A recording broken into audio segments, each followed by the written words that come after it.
This is the Gospel reflection for the 13th Sunday in Ordinary Time.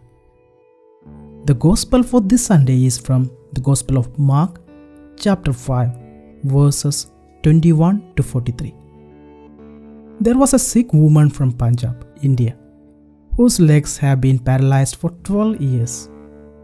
After hearing reports that Jesus was healing people at a Catholic retreat center in southern India, she decided to visit the location. At the church, she met with a priest and shared her traumatic past with him, including how she had been abused by her husband and had finally given up and jumped off a balcony, breaking her back. Following her request, the priest spoke to her about Jesus' teachings on forgiveness and invited her to forgive her husband as well.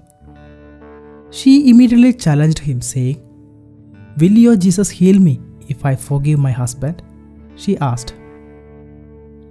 A quick prayer later, he responded, "I am not sure if it is Jesus' will to heal you, but I do know that if you forgive, a peace and joy that you have never known will be yours."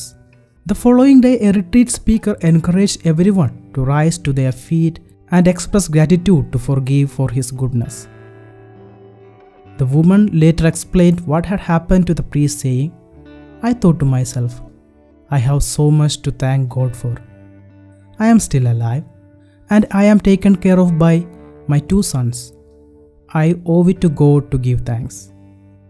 She rose to her feet and raised her hands to God, and she was instantly and completely healed of her paralysis and other symptoms. The woman stayed at the retreat center for several months in order to complete her RCIA requirements.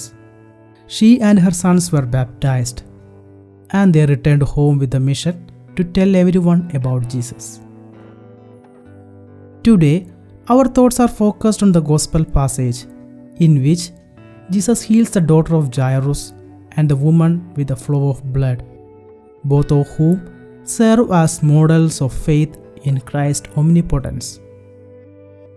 According to the Gospel, only a miracle will be able to cure Jairus' daughter, who is on her deathbed, as well as heal this lady, who has done everything humanly possible to make her condition better.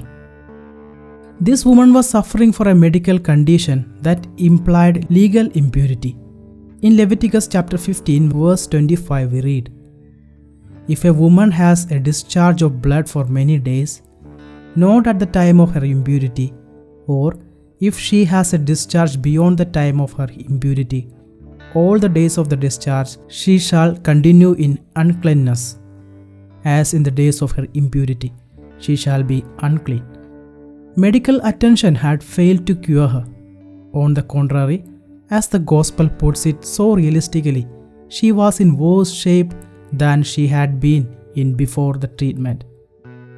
Additionally, she had to deal with the embarrassment of being considered unclean by the law, which had been a source of physical suffering for the previous 12 years. Not only did the Jews consider a woman in this position to be impure, but they also considered everything she touched to be impure as well. Because of this, the woman approached Jesus from behind in order to avoid being noticed by the crowds, and out of delicacy only touched the hem of his garment. Her faith is strengthened by her expression of humility, as she is conscious of her ineligibility to come close to our Savior. She put her hand on the hem of his garment. She approached him with a spirit of faith in her heart. She believed, and she realized she had been healed. In all that crowd pressing around him, only this woman actually touched Jesus. And she touched him not only with her hand, but with the faith she bore in her heart. Another event depicted in this Gospel is the resurrection of Jairus' daughter from death. The raising of Jairus' daughter, like all the Gospel miracles, demonstrates Christ's divinity. Only God is capable of performing miracles. Sometimes He does so directly, and other times he uses created things as a medium. The Old Testament emphasizes the exclusively divine nature of miracles, particularly the miracle of raising the dead. The Lord wills and brings to life. He brings down to Sheol and raises up. 1 Samuel chapter 2 verse 6. Because he has power over life and death. Wisdom chapter 16 verse 13. God also uses men to bring the dead back to life in the Old Testament. The prophet Elijah revives us the son of widow of Sarepta by crying to the Lord. And Elisha convinces him to raise the Shunammite's son. In the New Testament, the apostles do not act on their own authority, but rather on that of Jesus, to whom they first offer fervent prayer. Peter raises a Christian woman named Tabitha from the dead in Joppa. And Paul in Troas raises Eutychus from the dead after he falls from high window. Jesus makes no reference to a higher power. His authority is absolute. All he has to do is give the command, and the daughter of Jairus is restored to life. This demonstrates that he is God.